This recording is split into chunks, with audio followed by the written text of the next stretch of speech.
3월 22일 글로벌 마켓 헤드라인입니다. 파월 연준 의장이 필요할 경우 빠르게 더 공격적으로 움직여야 한다고 말했습니다. 긴축 속도 우려에 미국 10년물 국채 금리가 2.3% 상향 돌파했습니다. 애틀랜타 연은 총재는 공격적 금리 인상의 적절성을 확신할 수 없다고 말했습니다. 미국 SEC가 기후변화 위험 공시 의무화 계획을 제안했습니다. 루브라 국채 거래가 약 한 달 만에 재개된 가운데 일부 국채 금리가 급등하고 있습니다. 유럽연합이 러시아 에너지 수입 금지 방안을 검토하고 있습니다. 또 영국은 사우디와 아랍에미리트에 증산을 요청했습니다. 러시아가 서방 국가들의 원유 금수 조치에 맞서 중국 수출을 확대하겠다고 밝혔습니다. 월스트리트저널은 우크라이나 전쟁으로 신흥국에 대한 투자자의 신뢰도가 훼손됐다고 전했습니다.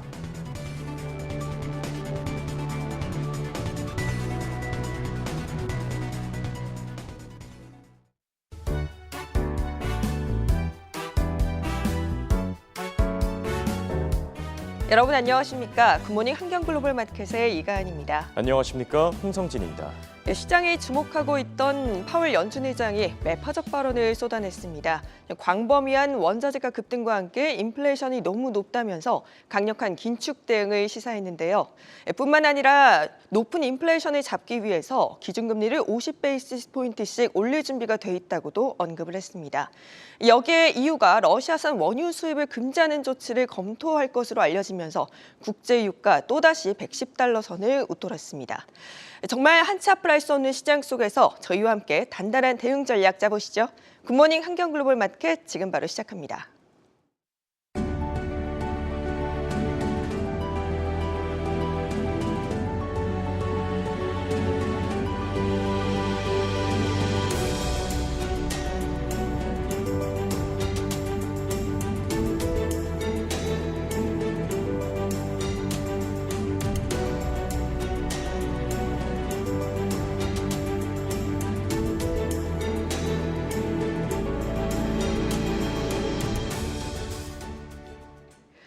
지난주 2020년 11월 이후 가장 큰 폭의 주가 상승률을 기록하면서 기분 좋은 랠리를 이어간 뉴욕 증시, 이번 주 장시작 일제히 하락세로 마감을 했습니다.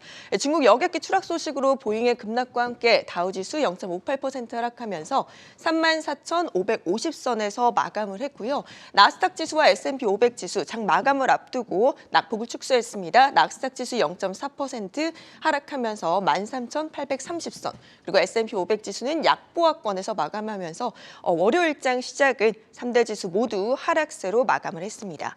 우크라이나 사태의 불확실성이 커지면서 국채금리 장 초반부터 폭등을 했습니다. 10년물 국채금리가 지금 7.87% 급등하면서 무려 2.3%를 웃돌았고요. 그리고 통화정책에 민감한 2년물 국채금리 9%대 급등하며 2.14%로 이 단기, 장기 국채금리의 격차가 계속해서 축소되는 모습입니다. 더 자세한 시장 상황 미래에셋증권 미디어 콘텐츠 본부 서상현 본부장과 살펴보겠습니다. 안녕하십니까? 네, 안녕하십니까? 오늘 시장 지난주에 비해서 굉장히 아쉬웠는데 어떤 흐름들이 있었는지 짚어주시죠. 일단 미국 증시는 국제유가가 EU의 러시아산 원유 수입 금지 가능성과 사우디 원유 시설 공격으로 급등하자 하락하기도 했었습니다. 그렇지만 반발 매수가 유입되면서 반등하기도 했었고요. 그런 가운데 장 후반에 파월 연준 의장이 5월 FOMC에서 50bp 인상을 시사하자 재차 낙폭을 키우는 등 변동성이 확대되었습니다. 물론 이제 반발 매수 또한 여전히 이어지면서 낙폭이 일부 축소되기도 하는 등 변화를 보였는데 특히 개별 기업 이슈가 유입된 대형 기술주 일부가 견고한 모습을 보인 점이 특징이었고요. 다우가 0.58%, 나스닥이 0.4% 하락한 가운데 S&P 500은 0.04% 하락 마감을 했습니다. 네, 오늘 미 증시 흐름을 좌우한 부분 그리고 향후 전망까지 좀 짚어주시죠. 일단 파월 연준 의장의 발언이 가장 중요했었는데 파월 연준 의장은 전미 실물경제협회 컨퍼런스에서 공격적인 통화정책을 언급을 했습니다. 파월 연준 의장은 현재 상황은 분명한데 노동시장은 매우 강하고 인플레이션은 너무 높다라고 주장으로 발언을 시작했고 물가 안정을 위해서 조속하게 통화정책 기조를 뒤돌릴 필요가 있다라고 언급을 했습니다. 고용시장은 견고한 가운데 인플레이션과 관련해서 우크라이나 사태 이전부터 크게 악화되어 왔었으며 예상보다 더 크고 지속적이다라면서 우려를 표명을 했습니다. 파월 연준의장은 정책 대응으로 지난 3월 FOMC 결과를 언급한 가운데 연준의 계획은 고정된 게 아니고 지난 4주간의 사건으로 시나리오가 매우 빠르게 변경될 수 있다라고 주장을 했습니다. 우크라이나 사태 관련해서는 밀과 네온가스를 언급을 하면서 반도체 칩 부족 사태 등 공급망을 더욱 교란시켜서 미국 경제에 파급 효과를 초래할 가능성이 있다고 주장을 했고요. 더불어서 물가 안정을 위해서 금리를 25bp 이상 인상하는 등 적극적으로 나서는 것이 적절하다라면서 그렇게 할 것이라며 50bp 인상 가능성을 시사했습니다. 그렇지만 파월 연준의장의 공격적인 발언에도 불구하고 미증시의 하락이 제한된 점은 주목할 필요가 있는데요. 지난 금요일 많은 연준 위원들이 50bp 인상을 언급을 해서 시장은 어느 정도 반영이 되어 있었기 때문이고요. 더 나아가서 시장 참여자들이 일시적일 수 있으나 상품 가격 급등과 공격적인 연준 이슈보다는 개별 기업들의 이슈에 더 민감한 반응을 보인 점도 주목할 필요가 있습니다. 이를 감안해서 당분간 시장은 변동성 확대가 지속될 수 있겠지만 실적 발표 등을 앞두고 개별 기업 이슈에 민감한 종목 장세가 펼쳐질 것으로 전망을 하고 있습니다. 네, 지금까지 미래에셋증권 서상영 본부장이었습니다. 고맙습니다. 네, 감사합니다. 이어서 오늘장에서 눈에 띈 종목들 전간 캐스터가 준비했습니다.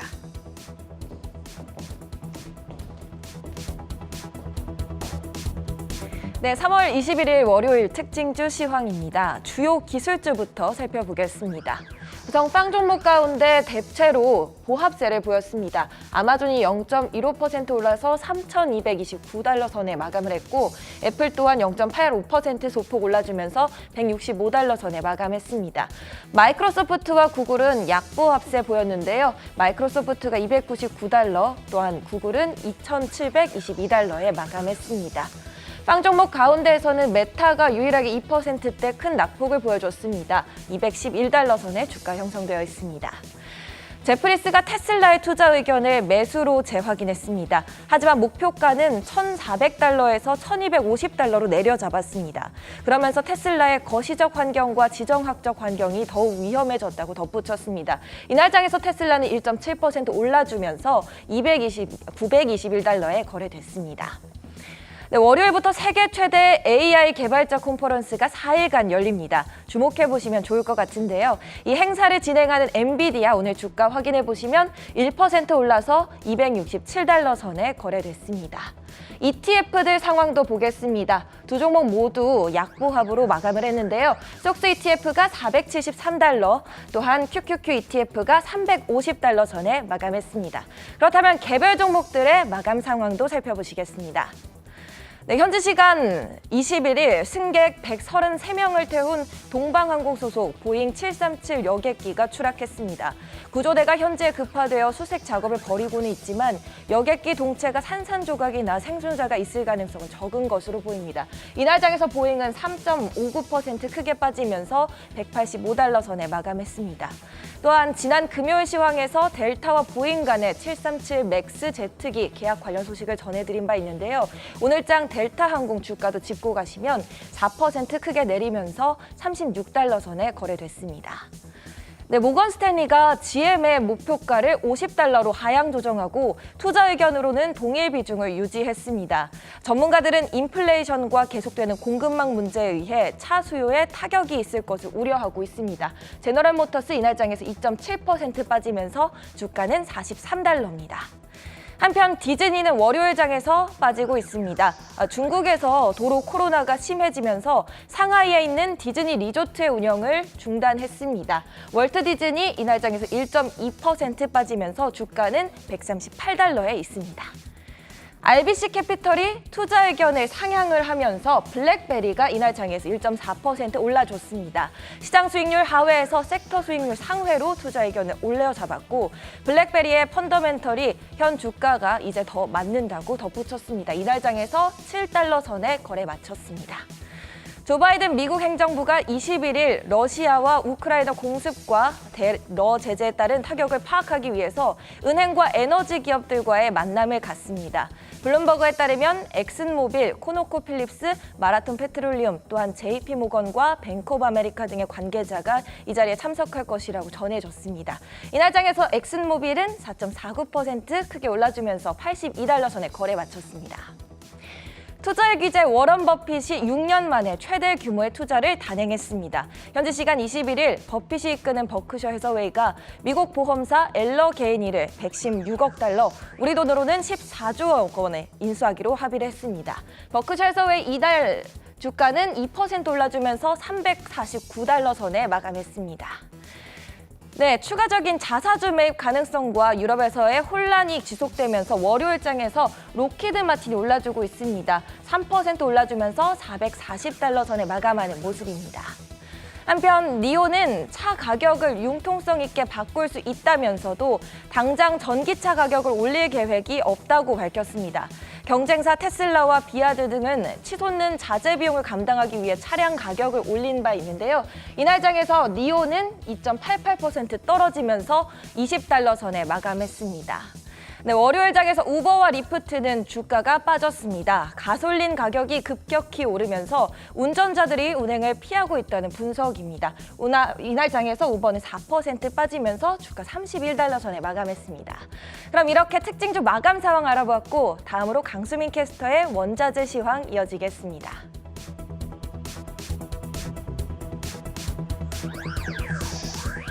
네, 원자재 시장의 동향 살펴보는 시간입니다. 오늘도 국제유가부터 확인해 보시죠. 네, 국제유가가 사흘 연속으로 상승하고 있습니다. 미국에 이어 유럽연합이 러시아의 석유 금수 조치를 검토 중이라고 전해지자 오늘장 국제유가가 7% 넘게 급등하고 있습니다. WTI는 지난주 수요일 이후 3거래일 동안 14% 이상 상승했는데요. 현재 $12 선에서 움직이고 있고요. 브렌트유는 $116 선에서 거래되고 있습니다. 이어서 주요 곡물 가격들 살펴보겠습니다. 네, 오늘장에서는 현재 모든 곡물 가격들이 상승 흐름 나타내고 있습니다. 우선 원명 가격부터 살펴보겠습니다.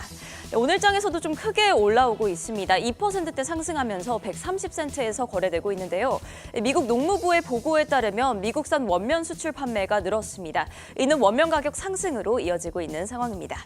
네, 귀리 가격도 3.6% 강세 나타내고 있습니다. 그리고 커피 가격도 살펴보시면 2.3% 오름세 나타내고 있습니다. 네, 브라질의 강우량이 평균 이하로 떨어졌기 때문인데요. 이 브라질 아라비아카 커피의 30%를 생산하고 있는 지역인 미나스 제라이스의 지난주 강우량은 기존의 47%로 집계됐습니다. 뿐만 아니라 미국 내 코로나 팬데믹이 완화되고 있기 때문에 커피 수요가 늘어날 것이라는 전망도 나오고 있습니다. 네, 설탕 가격도 역시나 2% 가까운 오름세 나타내고 있습니다. 설탕 가격은 국제유가와 함께 살펴보셔야 하는데요. 이 국제유가 상승은 에탄올 가격 상승으로 이어지는데 오늘장 국제유가가 8% 급등하고 있죠. 이 사탕수수를 이용한 최대 바이오 에탄올 수출국인 브라질에서는 그럼 에탄올 생산을 늘리고 사탕수수 압착을 줄이게 됩니다. 따라서 설탕 공급이 줄어듦에 따라 오늘장 가격은 오르고 있습니다. 네, 이어서 옥수수와 밀 가격 살펴보겠습니다. 둘 다 강세를 나타내고 있는데요. 옥수수는 2%대 상승하면서 부실당 756센트 선에서 거래되고 있습니다. 밀은 5%로 크게 오르면서 부실당 1117센트 선에서 움직이고 있습니다. 우크라이나와 러시아의 전 세계 곡물 시장 점유율은 옥수수가 14%, 그리고 밀이 27%에 달합니다. 현재 우크라이나 경작지의 30%가 전쟁터로 변한 상황이고 농부들은 전쟁 때문에 중요한 파종 시기를 놓칠 것으로 보입니다. 또 세계 50국 이상이 밀 수입량의 30%를 러시아와 우크라이나에 의존하고 있는 만큼 세계 식량 안보 위기도 언급되고 있습니다. 밀 가격은 지난달 전쟁이 시작된 이래 21% 상승했습니다. 네, 금속 원자재 가격도 살펴봐야겠죠. 니켈과 구리를 제외하고 나머지는 모두 상승하고 있습니다. 니켈부터 살펴보시죠. 스테인리스 강과 2차 전지 등이 활용되는 니켈은 어제 15% 급락하면서 또 거래가 중단되었습니다. 보시는 가격은 21일 기준인데요. CNBC는 세계적으로 신규 니켈 채굴 사업에 씨가 말랐다며 러시아만의 문제가 아니라 만성적인 니켈 부족 현상이 우려된다고 보도한 바 있습니다. 3월 3주차, 즉 지난주죠. 런던 금속거래소의 니켈 재고량은 전주 대비 0.8% 감소하면서 47주 연속 감소세를 보였습니다. 타이트한 수급 상황이 지속되고 있습니다. 네, 오늘장 아연 가격은 좀 크게 오르고 있습니다. 현재 2% 넘는 오름세 나타내고 있고요. 톤당 3,920달러 선에서 거래되고 있습니다. 네, 주석 가격도 1% 넘게 오르면서 42,305달러 선에서 움직이고 있습니다. 알루미늄 가격 3.9%, 4% 가까운 강세 나타내고 있는데요. 호주가 러시아에 대한 추가 제재로 알루미늄 원료의 대러시아 수출을 전면 금지했습니다. 러시아는 알루미나 수요의 20%를 호주에 의존하고 있습니다. 이어서 금 가격 확인해 보겠습니다. 우크라이나 전쟁이 1개월 가까이 지속되고 있고 또 중동의 긴장이 고조되면서 안전자산 선호 심리가 커짐에 따라 오늘장 금 가격은 상승하고 있습니다. 0.3% 오름세를 나타내면서 1,937달러 선에서 거래되고 있습니다. 마지막으로 은 가격 살펴보겠습니다. 1%대 상승하면서 25달러 선에서 움직이고 있습니다. 지금까지 농산물과 금속 원자재 시황 전해드렸고요. ETF 시황은 이엔 캐스터가 전해드립니다. 간밤 ETF 흐름을 한눈에 짚어드리는 ETF 시황 시간입니다. 오늘 장에서 밀과 브렌트유 ETF는 올랐는데요. 반면 중국 기업과 주택건설 관련 ETF는 내렸습니다. 자세하게 한번 살펴보겠습니다. 먼저 밀 ETF입니다. 밀 가격은 장중 한때 7.99%까지 오른 바 있는데요. 장 후반에 상승폭을 조금 줄이고 4% 후반대에서 상승 마감했습니다. 시카고에서 거래되는 밀 현물 가격은 올해 들어서 49%나 올랐습니다. 우크라이나는 유럽의 빵바구니라고도 불리는데요. 이번 전쟁으로 밀 가격은 치솟기 시작했습니다. 뉴욕타임스에 따르면 우크라이나와 러시아산 밀이 전쟁 때문에 수출되지 못하고 있기 때문입니다. 러시아와 벨라루스산 비료도 막혔는데요. 남미 브라질부터 미국 텍사스까지 농부들은 밀 경작지를 줄이고 있습니다. 비료 가격이 치솟고 있기 때문인데요. 이렇게 공급 압박이 심각해지는 상황이 밀 가격 상승을 주도하고 있습니다. 오늘 밀 가격이 오른 것도 관련 ETF도 함께 올랐습니다. 티커명 WEAT인 테우크리엄 위트 펀드 살펴보겠습니다. 테우크리엄에서 운용하고 있고요. 밀 선물 가격을 따라가고 있습니다. 오늘 장 6.41% 올랐습니다. 이번에는 브렌트유 ETF 살펴보겠습니다. 브렌트유는 오늘장 10% 상승해서 116달러에서 움직이고 있는데요. 브렌트유는 유럽연합이 미국에 이어 러시아산 원유 수입 금지 조처를 할 수 있다는 소식에 급등했습니다. 유럽의 러시아산 원유 수입 비중은 25%나 달하는데요. 앞서 미국과 영국은 러시아 석유 수입을 금지한 바 있습니다. 하지만 유럽연합은 제재 대상을 에너지로 확대하지는 않았습니다. 오늘장 브렌트유가 급등하자 관련 ETF도 올랐습니다. 티커명 BNO인 유나이티드 스테이츠 브랜드 오일 펀드 LP 살펴보겠습니다. US 코모디티 펀드에서 운용하고 있는데요. 브렌트유 선물 가격을 따라가고 있고요. 오늘장 8.03% 상승 마감했습니다. 하락한 ETF 살펴보겠습니다. 먼저 중국 ETF입니다. 어제 홍콩 증시는 미국발 긴축 우려가 다소 완화되며 장 초반 이렇게 반등하는 듯한 모습이었습니다. 하지만 원자재 가격 급등으로 인한 경기 둔화 우려가 제기됐고요. 따라서 부동산주와 금융주를 중심으로 속속 매물이 나오기 시작했습니다. 결국 0.89% 빠지고 거래를 마쳤는데요. 홍콩에 상장된 중국 주식이 약세 보이자 관련 ETF도 빠졌습니다. 티커명 FXI인 아이셔스 차이나 라지캡 ETF 체크해 보겠습니다. 블랙록에서 운용하고 있고요. 홍콩에 상장된 중국 대형주를 따라가고 있습니다. 오늘 장 4.19% 밀렸습니다. 다음으로 주택건설 ETF 확인해 보겠습니다. 부동산 업계 금리 인상은 치명적입니다. 금리가 올라가면 주택담보대출 수요가 낮아져서 주택구매 수요가 낮아질 수 있기 때문인데요. 오늘장 10년물 국채금리는 15베이시스 포인트 올라 2.3%에서 움직이고 있습니다. 금리가 가파르게 오르다 보니 부동산 섹터는 이렇게 전반적으로 내렸는데요. 관련해서 티커명 ITB인 아이시어스 US 홈 컨스트럭션 ETF 살펴보겠습니다. 블랙록에서 운용하고 있고요. 미국 건설 기업들을 추종하고 있습니다. 오늘장 3.27% 빠졌습니다. 지금까지 ETF 시황이었습니다.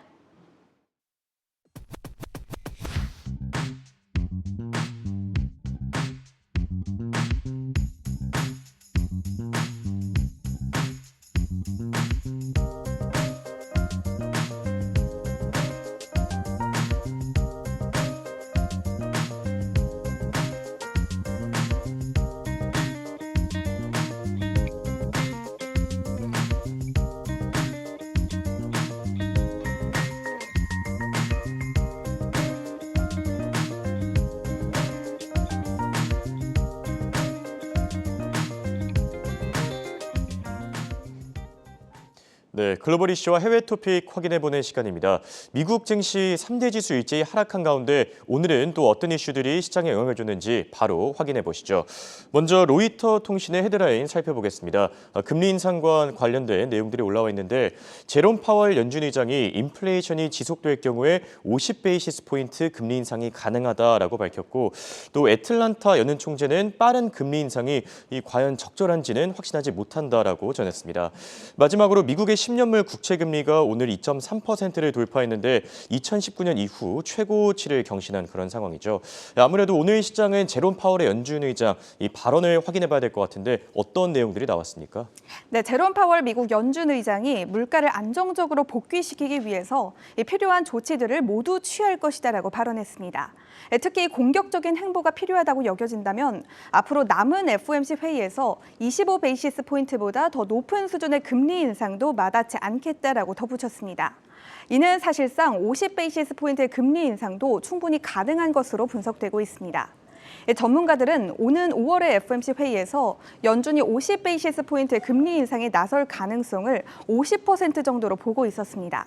연준은 3월 FOMC 회의에서 25베이시스 포인트의 금리 인상을 단행했습니다. 또 올해 추가로 6차례 그리고 내년에는 4차례의 금리 인상을 예고한 바가 있습니다. 내년까지 모두 11차례의 금리 인상에 나선다는 의미를 시사한 겁니다.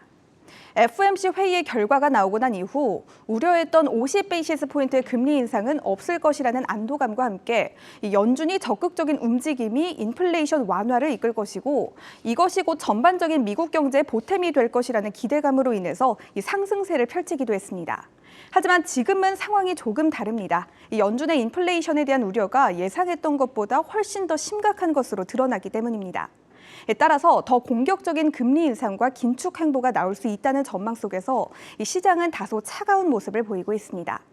파월 의장은 미국의 노동시장이 극도로 팍팍하고 인플레이션은 지나치게 높다라고 강한 표현까지 아끼지 않았습니다. 연준이 올해와 내년 금리를 생각보다 큰 폭으로 올리고 보유자산 매각을 통해서 9조 달러에 육박하는 대차대조표를 크게 줄여야 할 수 있다라고 설명하기도 했습니다. 여기서 금리를 더 높이면 인플레이션은 억제할 수 있습니다. 하지만 경제 성장이 타격을 입을 수가 있기 때문에 양날의 검이라고 할 수 있습니다. 이에 더해 파월 의장은 우크라이나 사태로 인해서 단기적으로 에너지와 식료품 그리고 원자재가 더욱더 급등할 수 있다라고 예상했습니다.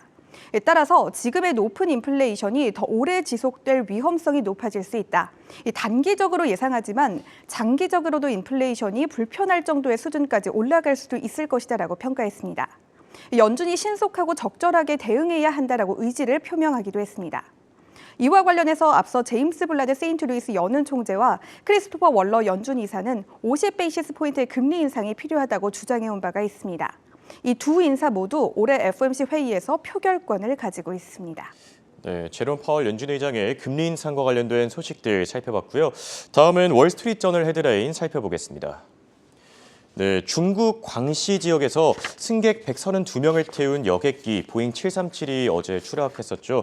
또 미국의 SEC 증권거래위원회인데 기후변화 위험과 관련된 공시를 의무화하는 계획을 제안했습니다. 마지막으로 경제지표가 하나 올라와 있습니다. 미국의 2월 시카고 연은 전미 활동지수가 0.51로 발표되면서 전월 대비 감소했죠. 자, 돌아와서 좀 걱정하시는 분들도 많을 것 같은 소식인데 사망 원인은 혹시 나왔습니까? 네, 아직은 나오지를 않았습니다. 중국 남부의 윈난성 쿤밍을 출발해서 광둥성의 광저우로 향하던 중국 동방항공 소속의 보잉 737 여객기가 산에서 추락하는 사고가 발생했습니다. 이 사고기는 오후 2시 20분에 연락이 두절됐고 이후 2분 만에 8,000m 고도의 위치에서 떨어졌습니다. 추락 지역에는 산불이 발생한 것으로 알려졌습니다. 이 비행기에는 승객 123명과 승무원 9명을 포함해서 총 132명이 탑승하고 있었습니다. 인명 피해 상황은 아직 전해지지 않고 있습니다. 인근의 목격자들은 이 지역은 인적이 드문 골짜기로 현장에는 형체를 알아볼 만한 그 무엇도 남아있지 않았다라고 설명했습니다. 중국에서 대형 여객기 추락 사고가 발생한 건 2010년 8월 이후 11년 6개월 만입니다. 2010년 8월 24일에는 허난항공 소속의 여객기가 헤이룽 장성의 하얼빈 공항에 이륙하기 위해서 린두 공항에 착륙하다가 지면에 부딪혀 화재가 발생하면서 42명이 사망한 바가 있습니다. 해당 소식의 보잉은 즉각 3.8%가량 떨어졌습니다. 네, 인명 피해와 관련된 소식은 아직까지 전해지지 않았지만 하루빨리 구조되길 바라는 마음이고요. 이어서 CNBC 헤드라인 살펴보겠습니다. 네, 골드만삭스가 가상화폐 옵션 거래를 개시했는데 월가 은행 가운데서는 최초라는 평가가 나오고 있고 JP모간이 올해 S&P 500 전망치를 5,050에서 4,900으로 하향 조정했습니다. 아무래도 인플레이션이 영향을 끼치고 있다라고 평가할 수 있겠고 마지막으로 국제유가가 오늘 7%나 급등했는데 유럽연합이 러시아 원유 수입 금지 방안을 검토하고 있다라는 소식이 영향을 끼친 상황입니다. 돌아와서 가상화폐와 관련돼서 좀 흥미로운 소식이 하나 올라와 있는데 바로 전해주시죠. 네, 골드만삭스가 가상화폐 장외 상품을 거래한 첫 은행으로 등극했습니다. 미국의 주요 은행 중에서 최초입니다. 골드만삭스는 가상화폐 은행인 갤럭시 디지털과 함께 차액 결제 옵션이라는 비트코인 연계 상품을 출시했습니다. 이 차액 결제 옵션이란 만기일의 행사 가격과 만기 현물 가격과의 차액만을 정산하는 옵션을 가리킵니다. 쉽게 말해서 기초 자산을 실제로 주고받지는 않고 만기 때 차액을 현금으로 결제하는 형태입니다. 전문가들은 골드만삭스가 가상화폐 시장에 새로운 한 획을 그은 것으로 보인다라고 높이 평가했습니다. 골드만삭스가 발을 뻗고 나선 만큼 다른 은행들도 가상화폐 시장으로 진출할 가능성이 확대될 수가 있습니다. 갤럭시 디지털도 주요 은행인 골드만삭스가 전통적인 가상화폐 시장에 직접 뛰어든다는 건 헤지펀드와 같은 기관 투자자들에게 해당 자산이 성숙했다는 신호가 될 수 있다라고 분석했습니다. 또 이번 행보는 은행이 고객을 대신해서 맞춤형의 투자를 제공하는 첫걸음이다라고 포부를 밝히기도 했습니다. 옵션 거래는 선물이나 다른 거래소 기반 상품보다 훨씬 더 체계적으로 시장과 연계된 상품으로 평가받고 있습니다. 그동안 헤지펀드들은 비트코인이나 이더리움과 같은 가상화폐를 직접 소유하지 않더라도 그 가격 변동성에 베팅하기 위한 파생 상품을 원해왔습니다. 골드만삭스의 새로운 시작이 향후 가상화폐 시장에 어떤 변화를 일으키게 될지 귀추가 주목되고 있습니다. 네, 골드만삭스의 이번 결정이 가상화폐 시장에 과연 호재로 작용할지 투자자들의 귀추가 주목되고 있고요. 마지막으로 블룸버그 헤드라인 살펴보겠습니다. 네, 이번에는 기업 이슈들이 올라와 있는데 투자의 귀재로 알려진 워런 버핏이 미국의 보험사 엘러게이니를 무려 14조 원에 인수했습니다. 6년 만에 최대 규모의 투자다라는 평가가 나오고 있고 일론 머스크가 테슬라의 마스터 플랜 3를 공개했는데 대규모 사업과 AI 기술에 초점을 뒀다고 밝혔습니다. 해당 소식이 오늘 테슬라 2% 가까이 올랐고요. 마지막으로 러시아 법원이 페이스북과 인스타그램의 활동 중지 명령을 내렸습니다. 아무래도 러시아에 대한 보이콧이 이어지고 있는 가운데 러시아 법원도 비슷한 조치를 취한 거라고 볼 수 있겠죠. 돌아와서 워런 버핏 이번에 대규모 인수를 했는데 어떤 내용입니까? 네, 투자의 귀재로 불리는 워런 버핏이 6년 만에 최대 규모의 투자를 단행합니다. 이 버핏이 이끄는 버크셔 해서웨이는 미국의 보험사인 엘러게이니를 116억 달러, 한화로는 약 14조 1천억 원에 인수하기로 결정했습니다. 이번 건은 버크셔 해서웨이가 지난 2016년 항공기 부품업체인 프리시전 캐스트파츠를 370억 달러에 인수한 이후 가장 큰 규모입니다. 인수가는 지난해 말 기준 엘러게이니가 가진 순 자산의 1.26배에 해당합니다. 주당 인수가는 848.02달러로 지난 18일에 엘러게이니 종가 기준으로 25.3%의 프리미엄이 붙었습니다. 버크셔 해서웨이는 최근 대형 인수 합병을 하지 않았습니다. 따라서 무려 1,467억 달러, 한화로는 약 178조 3천억 원의 현금을 보유하고 있습니다. 워런 버핏은 60년간 지켜본 회사인 엘러게이니의 완벽하고 영원한 집이 되어줄 것이다라고 설명했습니다. 엘러게이니는 손해보험과 상해보험, 재보험을 포함해서 여러 종류의 보험업과 함께 수익성이 높은 비보험 사업 부문도 다수 보유하고 있어서 그간 미니 버크셔라고 불려왔습니다. 실제로 버크셔 해서웨이도 보험과 철도, 에너지와 유틸리티 등 다양한 사업에 관심을 보여왔습니다. 공통 분모를 가지고 있는 두 회사가 어떤 상생 효과를 보여주게 될지 기대된다는 평가가 많습니다. 이번 인수로 인해서 버크셔 해서웨이는 기존에 가지고 있던 보험자 회사인 가이코와 제너럴리를 함께 보험업 부문을 더욱 강화할 수 있게 됐습니다. 네, 이렇게 오늘은 워런 버핏의 대규모 인수 소식까지 자세히 살펴봤습니다. 지금까지 최보아 캐스터와 함께했습니다. 수고하셨습니다. 굿모닝 한경글로벌 마켓은 7시 30분까지 계속됩니다.